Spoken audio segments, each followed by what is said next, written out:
السلام عليكم. الفيديو ده بيأكد لنا ان التربية والاخلاق والعلم مش مرتبطين بالمدارس الانترناشونال ولا الجامعات الاجنبية او الخاصة. الاخلاق والتربية فطرة بيزرعها الاب والام داخل اطفالهم. النهاردة معظم الناس فاهمة ان اللغة برستيج وانها اهم من اي حاجة حتى الاخلاق. تفتكروا ايه الفرق في التربية ما بين زمان وبين دلوقتي؟ زمان كانت الام شغلها الشاغل في الحياة هي مصلحة اولادها، اكلهم شربهم نظافتهم. تلاقيها كده مجمعاهم وبتذاكر لهم، وفي وسط اليوم بتاعها مركزه في الفاظهم وبتقومهم باستمرار وبتقول لهم ده حلال وده حرام، ده صح وده غلط، ما تعليش صوتك على الاكبر منك، احترم الكبير. تشوف مين اللي خلص واجبه ومين فوت صلاته، وكانها آلة تقويم مستمر طول اليوم ما شاء الله. وده كان بيطلع لنا ناس سوية عارفة الحلال والحرام، بتحترم الكبير وعارفة ان استخدام الألفاظ الخارجة ده قلة أدب مش روشنة. كان لسه عندنا قيم وأخلاق متمسكين بيها قبل الترندات والسوشيال ميديا. للأسف كل الحاجات دي بدأت تختفي دلوقتي إلا من رحم ربي. بس الكارثة الكبيرة بقى هي الجيل الجديد وسن الطفولة اللي اتشوه تماما بسبب المهرجانات والسوشيال ميديا. وبقيت تلاقي طفل يا دوب لسه بيتعلم الكلام قريب وبيقول ألفاظ ما تقدرش تسمعها، وطفل تاني يا دوب داخل المدرسة وبيسب الدين وبيشتم وبيلعن عادي، ولو سألته عن أي مهرجان تلاقيه حافظه عن ظهر قلب.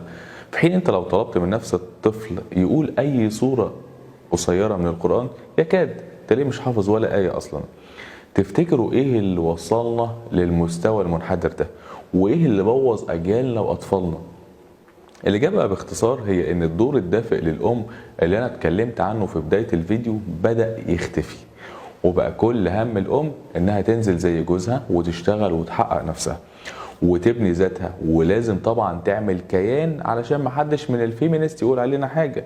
وبقى عندنا الأب شغال طول اليوم ويجي آخر اليوم يا دوب ياكل وينام، والأم نفس النظام. طب والأطفال يا إخوانا مين اللي هيربيهم ومين اللي هيراعيهم ويعدل السلوك بتاعهم ويقومهم ويعلمهم الصح من الغلط؟ للأسف ما بقاش في أي سبيل قدام الأطفال دولت غير إن حد يربيهم أو يعلمهم قيمهم إلا السوشيال ميديا أو الشارع أو المهرجانات. ولو سألت أي أم أو أب فيهم عن عيالهم هيقول لك إجابة معروفة: إحنا مش حارمين عيالنا من حاجة وكل طلباتهم مجابة. انتوا ممكن تكونوا فعلا مش حارمينهم من اكل او لبس او فلوس او مدخلينهم احلى مدارس، بس للاسف انتوا حارمينهم من اهم حاجه في الدنيا، حارمينهم منكم انتوا، من اهتمامكم ومن مشاركتكم ليهم كل يوم. فيا كل اب وكل ام ارجوكم ركزوا مع اطفالكم ولو ساعتين 3 بس في اليوم، عدلوا سلوكهم، عرفوهم الصح من الغلط، ربوهم على الاخلاق والقيم، عرفوهم دينهم، عرفوهم الحلال والحرام. استثمروا كده وقتكم فيهم قبل فوات الأوان. وصدقوني والله لو خسرتوا كل مال الدنيا وكسبتوا أولادكم وربطوهم كويس فده مكسبكم بالكامل، مكسبكم الحقيقي.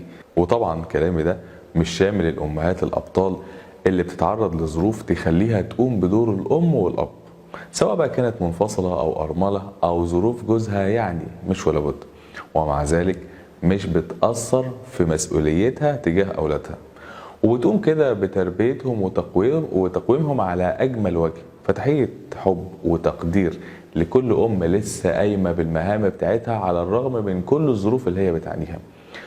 احنا ما زلنا بنقول وبنكرر ان احنا داخلين على مستنقع أخلاقي لو ما لحقناش نطلع منه فمستقبلا مش هنلاقي الضابط ولا الطبيب ولا المهندس ولا المعلم ولا الأزهري. السلام عليكم.